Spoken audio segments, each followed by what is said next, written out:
good morning. You're watching Doordarshan News and this is the news for Hearing Impaired. I am Nancy Kohli and with me is Rajni Kalra. Let's begin with the headlines.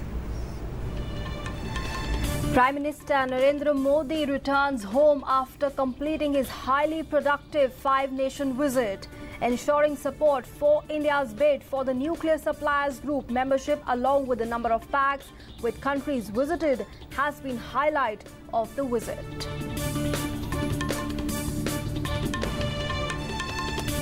CBI forms SIT headed by Gujarat IPS officer Rakesh Asthana to expedite probe in important cases including Augusta Westland and the Vijay Mallya case. A special SIT court in Ahmedabad to pronounce the quantum of sentence for the 24 convicted in the Gulbarg Society massacre case of 2002.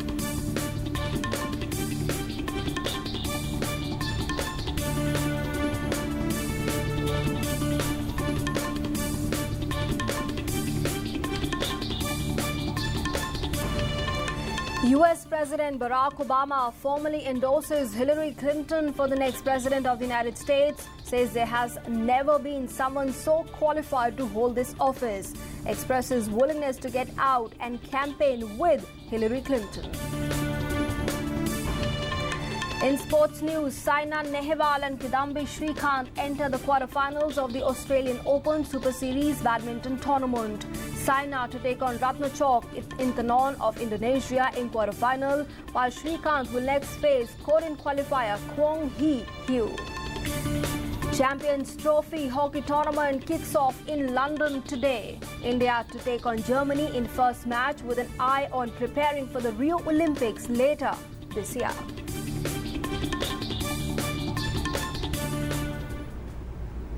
And now the news in detail.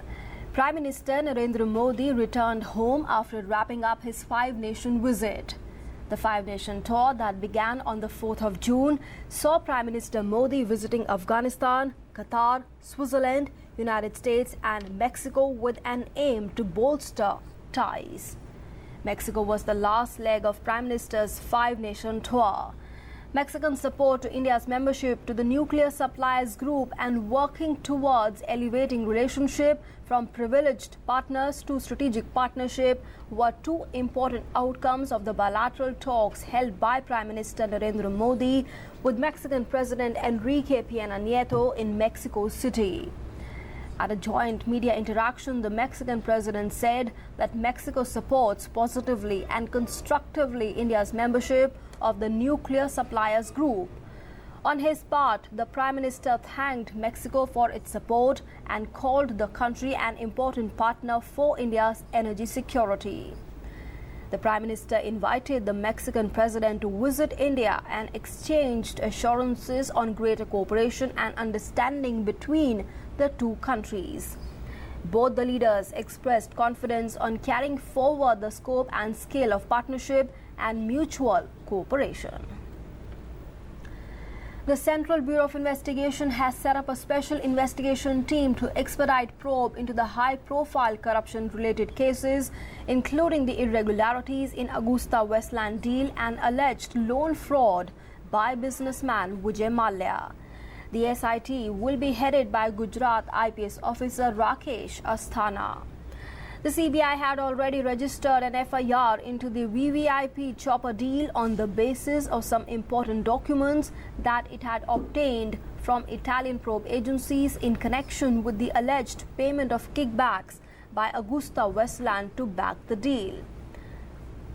Recently, an Italian court had observed that there is reasonable belief of corruption in the helicopters deal. The deal was related to the purchase of 12 helicopters during the UPA rule. On to some other news now. A special SIT court in Ahmedabad will today pronounce the quantum of sentence for the 24 convicted in the Gulbarg Society massacre of 2002. Earlier on the 2nd of this month, the special SIT court in Ahmedabad had convicted 24 people of the 66 accused and acquitted 36 in the 2002 Gulbarg Society massacre, which claimed the lives of 69 people, including Congress MP Ehsan Jafri. A Delhi court will pronounce the quantum of sentence to 5 convicts in the Danish woman gang rape case today. The court on the 6th of June had held all the 5 guilty of gang rape, dacoity, kidnapping, wrongful confinement and criminal intimidation.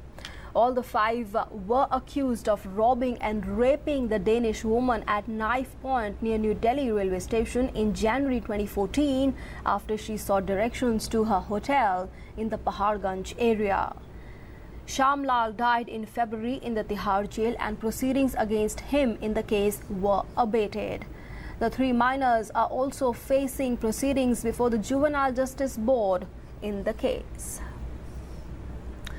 Amid a raging row over film Udta Punjab, Information and Broadcasting Minister Arun Jaitley on Thursday said that the film certification norms will have to be liberal and some very radical changes will be announced over the next few days. Stating that he was not satisfied with the existing system of film certification, the minister said that the correct word is certification and not censorship. He said that some changes were about to be made to the system of film certification. Meanwhile, the Bombay High Court will today resume hearing on the petition filed by Phantom Films, one of the producers of the movie Udta Punjab. Earlier, the court had asked the censor board to explain why it is insisting on deletion of Punjab signboard in the film Udta Punjab. The censor board insisted that the 13 changes suggested by its revising committee were justified and proper. The High Court was hearing the petition filed by Phantom Films, which is aggrieved by an order of the revising committee of the board that had suggested changes in the film before its release on the 17th of June. The CBI on Thursday questioned Himachal Pradesh Chief Minister Veerbhadra Singh in connection with its probe into allegations of disproportionate assets amassed by him during his tenure as the Union Minister.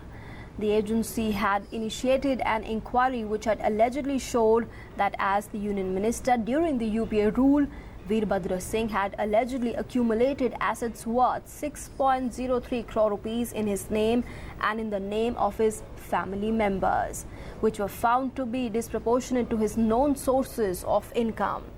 He's been called by the CBI again today for questioning in the case. Minister of State for Information and Broadcasting Rajyavardhan Rathore on Thursday said the NDA government at the centre is working hard for the development of the country.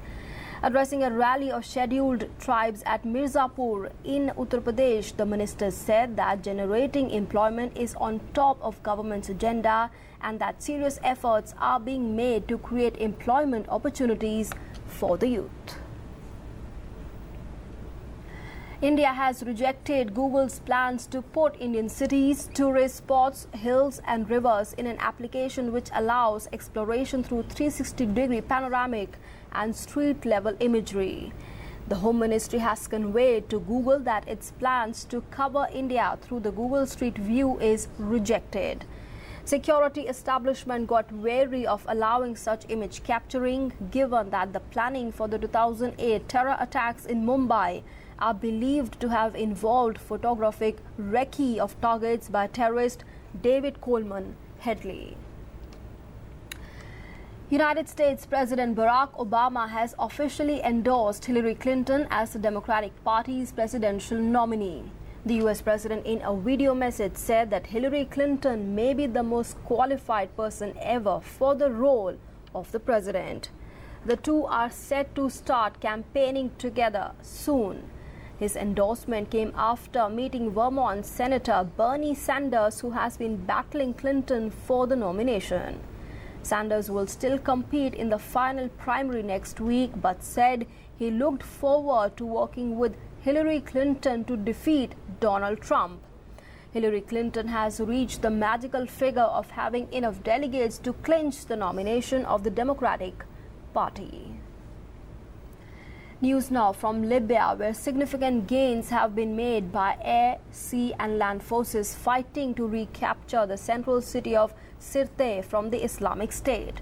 Forces allied to the Tripoli government assert that they now have the upper hand.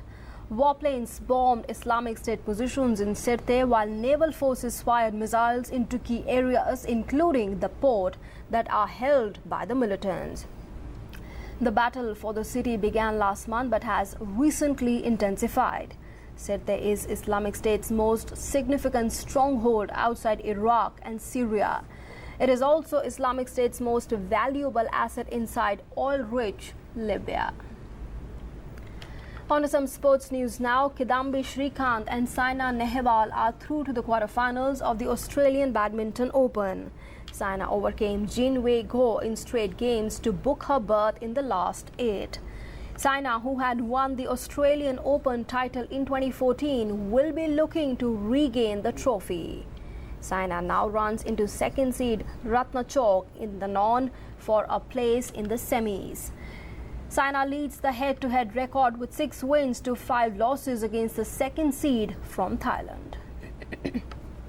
In men's section, world number 12, Kidambi Srikanth continued his winning run with another comfortable win over Indonesia's Sony Dwi Kunkora. Kidambi won 21-19, 21-12. The top-ranked Indian in men's singles will now face Kwong Hee Hyo for the first time in his career. And the Indian team will take on Olympic gold medalist Germany in their opening match of the Champions Trophy hockey tournament in London today. Custodian PR Srijesh will captain the squad in the competition as Sardar Singh has been rested. The other 4 participating teams in the tournament are Great Britain, Australia, Belgium and South Korea. The current edition of the Champions Trophy returns to the old format of 6 teams competing in round robins, with the top 2 teams advancing to the final. The 3rd and 4th place teams in the round robin league will play off for the bronze medal. And with that, it's a wrap on this edition of the news. Thanks for being with us.